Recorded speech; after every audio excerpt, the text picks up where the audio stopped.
Let's bring in former Trump State Department senior advisor Christian Whiten joins us now. Christian, what do you make of this story? This is going to be all over the headlines next week, the Trump administration taking on Iran.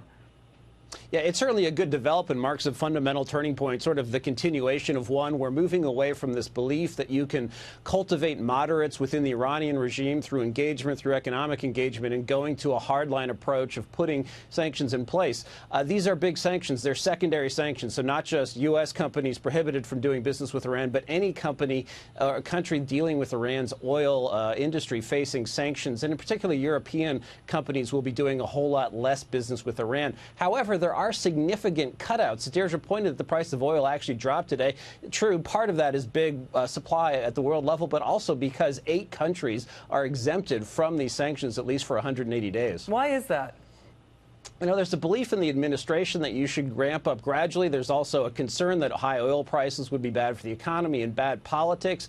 Also, you know, with saying that these are the toughest sanctions anywhere at any time, not exactly true. Obama actually at one point had tougher sanctions because SWIFT, which facilitates international financial transactions, essentially was cut off from doing business with Iranian financial institutions. That has not happened as a result of Treasury Department pressure within the administration, but it does give the president room to go to increase pressure if he wants to. Well, you know, the White House is playing tough. Is that working?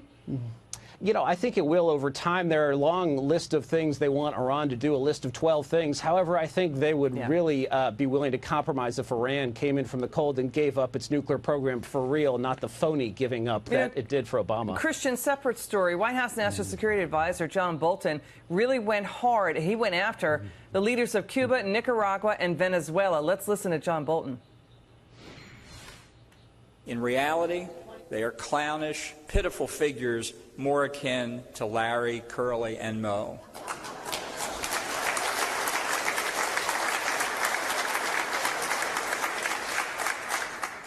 The three stooges of socialism are true believers, but they worship a false god. Yeah, and they're infamous for political oppression and severe human rights abuses. Is this U.S. action overdue, the sanctions on Cuba, Venezuela, and upcoming will be Nicaragua?